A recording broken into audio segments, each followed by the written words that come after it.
Bienvenidos y bienvenidas a Yalla, un grito desde el Sáhara, un programa que ha surgido en el marco del proyecto de Cuba Información y pretende dar a conocer la lucha y resistencia del pueblo saharaui. En esta primera tertulia vamos a hacer un recorrido histórico de la lucha del pueblo saharaui, desde que fue colonia española hasta su actual ocupación por el régimen marroquí, haciendo un paso por su situación en los campamentos de refugiados. También haremos mención a la histórica solidaridad que cuenta con Cuba. Para ello, contamos hoy en nuestros estudios con Isabel Uría, miembro de la Asociación de Amigos y Amigas del Pueblo Saharaui en Bilbao, y con Ali Salem Selmu, autor de Un beduino en el Caribe. Buenas tardes, Isabel. Me cuentan que eres una histórica en la solidaridad con la lucha del pueblo saharaui. ¿Cuándo creaste la asociación? ¿En aquellos momentos qué estaba sucediendo en la causa saharaui? Pues en aquellos momentos, que era justo después de los acuerdos tripartitos del 75, mandaron a todos los soldados que estaban haciendo la mili en el Sáhara y a todos los que estaban allá y las que los acompañábamos nos mandaron en febrero a las Canarias. Y luego, como tenían la experiencia de que el año anterior habían sido el 25 de abril y no se las tenían todas consigo porque había gente que había cogido cariño a la causa saharaui, pues entonces nos echaron a todo correr a nuestras casas. Y nos encontramos en Bilbao muy rápidamente, en el mismo febrero. Entonces José Esteban y yo nos fuimos a estar con José Taboada y ya a partir de entonces empezamos las asociaciones en todo el Estado español. Y esta fue de las primeras, en febrero, el veintitantos de febrero del 1976, ya estaba la asociación que entonces se llamaba de Amigos del Sáhara en trámite de legalización. Y ese trámite de legalización duró mucho tiempo. Pero con esa coletilla pudimos dar charlas, pudimos hacer manifestaciones, pudimos hacer un montón de cosas. Por aquella época, Ali Salem Selmu contaba con 5 años. ¿Cómo organizasteis el exilio y la marcha a los campamentos de refugiados con la ocupación de Mauritania y Marruecos en aquella época? Bueno, y como acabas de decir, buenas tardes a todos, a Racha León. Yo soy un niño del exilio, eso primeramente, y entonces mi familia, como muchas familias saharauis, tuvo que huir de la guerra, de los bombardeos en la zona de Modraiga, en la zona de Tifariti, en la zona de Amgala y en varias localidades saharauis. Entonces, en el caso mío particular, yo soy originario de Dakhla, el antiguo Villa Cisneros, como llamaban en aquel entonces desde España.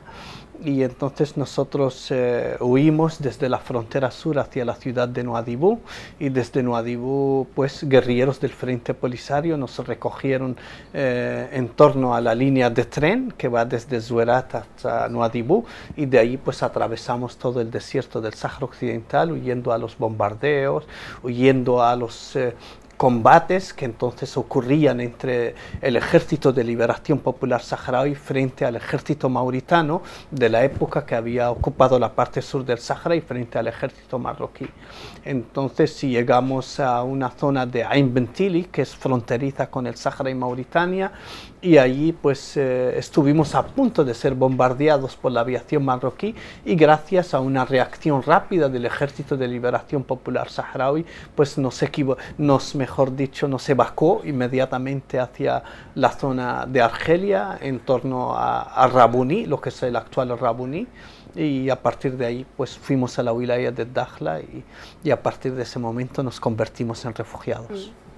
El Frente Polisario proclamó la República Árabe Saharaui Democrática en 1976 y fue entonces que montó los campamentos de refugiados. ¿Qué papel tuvo Argelia, qué papel solidario jugó Argelia en ese marco histórico? Bueno, Argelia jugó un papel importante. Hay que recordar que fue la Argelia de Hawari Boumediene, presidida por aquel líder nacionalista argelino que defendió mucho la voz de los pueblos colonizados, fue uno de los grandes líderes del movimiento de los no alineados a nivel internacional, y entonces él acogió al pueblo saharaui, abrió las fronteras de Argelia ante una crisis humanitaria de esas envergaduras que debido a esa crisis pues huyeron miles y miles de refugiados, y entonces a partir de ese momento el pueblo saharaui disolvió la asamblea, la antigua Jama'a, que era el parlamento o la asamblea que había creado el colonialismo español, y entonces esa asamblea fue disuelta y a partir de ahí se proclamó al Frente Polisario en Guilt Zamur como el único y legítimo representante del Frente Polisario, y en 1976, el 27 de febrero, se proclamó la República Árabe Saharaui Democrática, y entonces empezó a ser reconocida por países como Benín, países entonces como Angola y muchos países africanos, Yemen por ejemplo, y otros tantos países. Y bueno, y el 20 de enero del 80 fue reconocido por Cuba, un país en el que tú has tenido el honor de estudiar. Sí, eso para mí siempre lo digo, y es un honor para mí el haber estudiado en ese país hermano que tanto ha apoyado a los saharauis y demás, y siempre yo digo, desde mi opinión y mi experiencia como estudiante, que he estado en Cuba, que en Cuba no está la Embajada de Marruecos, sí está la Embajada de la República Árabe Saharaui Democrática, que yo recuerde estaba en la Quinta Avenida, si sigue estando allí. Seguro que sí. Y sigue ondeando la bandera de la RASD. Entonces es un país realmente en el que nosotros pues nos ha acogido como miembros de la República Árabe Saharaui Democrática, como niños de aquel país, y entonces nos abrió todas las puertas, nos acogió en las famosas SBEC, escuelas secundarias básicas en el campo, en la Isla de la Juventud, y yo estudié concretamente en la escuela número 49, Evangelina Cosillo, éramos cerca de 500 niños saharauis. Luego estudié en la escuela Vladimir Komarov, que era la número 3, y también éramos todos saharauis, y luego los estudios preuniversitarios o bachiller los cursé en Vanguardia La Habana, que era la escuela número 3, y éramos estudiantes de varios países, de Guinea-Bissau, de Cabo Verde, del Sáhara Occidental. Isabel, ¿cómo recuerdas tú esos primeros años? ¿Qué información os llegaba? ¿Sabíais algo de lo que estaba sucediendo realmente en el conflicto saharaui? Pues sí, porque nos venían a visitar de vez en cuando compañeros y compañeras saharauis que venían de allá y nos contaban cómo estaban.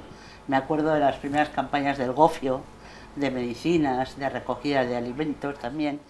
Y me acuerdo sobre todo de dos cosas que hicimos muy bien, mi asociación. Estoy muy orgullosa de ellas.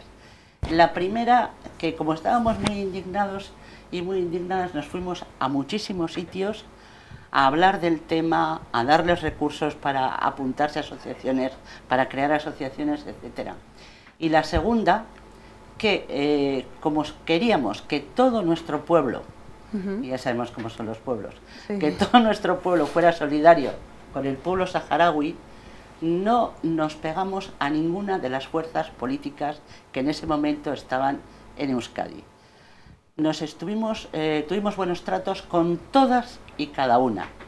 A veces nos costó, porque había veces que se llevaban todas maravillosamente y podíamos hacer una cena que estaban todos los grupos, desde el PNV hasta Ribatasuna, cenando juntos con gente del pueblo saharaui y con nosotros y nosotras, y luego había momentos en que no se podían ni ver y que casi te decían como firme este, no firmo yo, y nosotros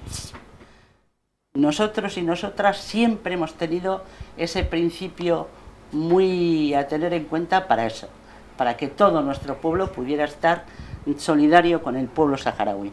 Y ahora pues estamos encantados y encantadas de que eso esté pasando. ¿Crees que conforme a la responsabilidad que tiene España en este conflicto histórico, crees que ha cumplido su papel político? ¿Hubo movilizaciones durante esa época del Estado español sobre el conflicto saharaui? El Estado español siempre, desde la primera traición, se ha comportado como un terrible traidor con la causa saharaui. Los pueblos del Estado español han tenido momentos en que la solidaridad era más política y hacíamos manifestaciones en la calle, y algunas importantes, y otros momentos en que lo más importante era la cosa humanitaria, y entonces pues se hacían más caravanas de alimentos y cosas de este tipo, o se traían niños, etcétera.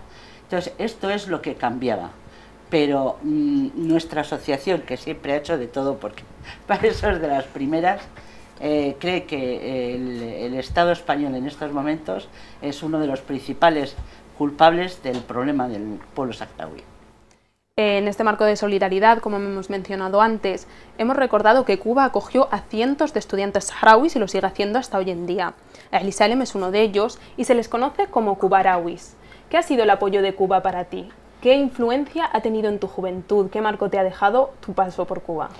Bueno, Cuba forma una parte importante de mi vida, ya que mi estancia como niño y como joven la he pasado ahí en Cuba. Fui con 11 años y entonces desde los 11 años hasta los 25 años estuve en Cuba. Entonces una etapa muy importante desde, digamos, la niñez, luego la adolescencia y luego ya el terminar mis estudios universitarios en la ciudad de Santiago de Cuba. Entonces yo siempre que digo mi opinión sobre los cubarauis, y lo reflejo en mi libro Un beduino en el Caribe, pues nosotros tenemos, digamos, el corazón partido, mitad cubano, mitad saharaui. Nosotros conocemos desde, digamos, el zumo de un mango, o una ensalada con aguacate, o un arroz con gris, como llaman en Cuba, que es un arroz con unos frijoles negros, o digamos, desde la música salsa, que es típica de Cuba, el son cubano, que es típico de la zona de Santiago de Cuba, y tanto conocemos también el cuscús saharaui, el té saharaui, el mundo del desierto, el mundo nómada, tan distante al mundo tropical, a su exuberancia, a sus frutas tropicales y a su exotismo. Muchas gracias. Bueno, Isabel, ya han pasado 40 años desde la creación de tu asociación. Desde 2005 se han ido dando más represión en los territorios ocupados, y así como han bajado las ayudas. Entonces, ¿tú crees, qué crees que podemos hacer desde aquí para continuar ayudando a la causa saharaui? Bueno, yo siempre he creído y sigo creyendo que la principal ayuda que podemos hacer hacia la causa saharaui es una ayuda política, es decir, intentando convencer a todos los grupos políticos que tienen que apoyar al pueblo saharaui y tienen que hacer cumplir la legalidad internacional de la ONU con el referéndum. Ahora bien, mientras no conseguimos toda esa fuerza y seguimos intentándola, pues yo lo que diría es que desde aquí se puede hacer todo por el pueblo saharaui. Desde ayudaros a los que estáis aquí y a las que estáis aquí a integraros en esta cultura y en todos sus follones y sus líos, como la mani de esta tarde, o a los que están allá y a las que están allá, apoyarles desde el punto de vista humanitario en los campamentos y desde el punto de vista de la lucha de los derechos humanos a los territorios ocupados. Totalmente de acuerdo. Bueno, muchísimas gracias Isabel Uría y muchísimas gracias Ali Salem y Selmu. Hasta aquí llega nuestra primera tertulia sobre el recorrido histórico de la causa saharaui. Esperemos contar con vosotros en las próximas emisiones. Muchas gracias por su atención.